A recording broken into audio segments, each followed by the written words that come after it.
এখানে কয়টা? তিনটা তোমার ভাইয়া? তিনটা না? আচ্ছা, এগুলো তো সব ডাবল বডি গরু। আচ্ছা, এই সামনে যেটা লালটা দেখছি, এটার কেমন চাওয়া পাওয়া?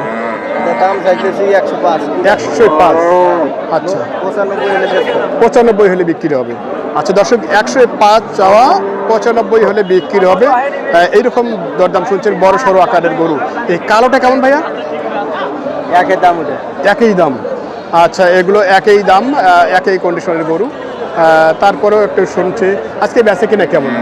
বেচা কিনা এই শুরু হইতেছে, নামাজের পরে শুরু হচ্ছে। কেবল শুরু হচ্ছে। আচ্ছা, কেবল শুরু হচ্ছে। ঈদের পর তো একটু চাহিদা বাড়ছে নাকি? একটু বাড়ছে। আচ্ছা, যাই হোক, আমরা শুনছি দর্শক, মূলত কোরবানি ঈদের পর হাড্ডিসার গরুগুলো কীরকম দরে বিক্রি হচ্ছে সেই তথ্য আপনাদের সামনে পেশ করার চেষ্টা করছি। আচ্ছা, ঘটনা এটাই, হ্যাঁ, এটা তো বলবেই, কাস্টমার বলবেই, এরকমটাই চলছে বর্তমান বাজারে। যাই হোক, আমরা এখানে ছোট ভাইরা আছে, গরু নেওয়ার লোক নাই। আচ্ছা আচ্ছা, তো তোমার কয়টা? তিনটা? এখনো কি বেচা কিনে পড়বে মনে হচ্ছে না? হ্যাঁ, বেচা কিনা দেখতেছে, বেচা কিনা হবেই। আচ্ছা, তোমার কয়টা ভাইয়া? 8টা। এখনো একটাও যায়নি।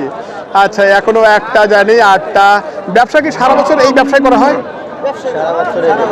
আচ্ছা, দুইজনকার একজন একটা নাম্বারটা দাও তো যোগাযোগ করার জন্য। 017 988 93 417। 9 কি 3 না 6? 93। আচ্ছা আচ্ছা, আরেকবার বলো তো ভাইয়া। 017 988 93 417। নামটা বলে দাও। আচ্ছা, তোমার এখানেই বাসা? আচ্ছা, যদি আমাদের কোনো ক্রেতা তোমার সাথে যোগাযোগ করে হাড্ডিসার গরু কিনতে চায়, সেই দিক থেকে সহযোগিতা করা যাবে তো? আচ্ছা, যদি তবে একটা কথা বলে রাখি, যদি কেউ টাকা পয়সা চেয়ে আবদার করে, বিপদে পড়ছি, কোনো টাকা পয়সা দেওয়ার দরকার নেই, ঠিক আছে? আচ্ছা, ঠিক আছে, ধন্যবাদ। আচ্ছা দর্শক, আমরা এই দিক থেকে একটু দেখানোর চেষ্টা করছিলাম হাড্ডিসার গরু কীরকম দর বিক্রি হচ্ছে সেই তথ্য দিচ্ছে। এখানে কিন্তু ব্যাপক আজকে ক্রস জাতীয় হাড্ডিসার গরু উঠেছে।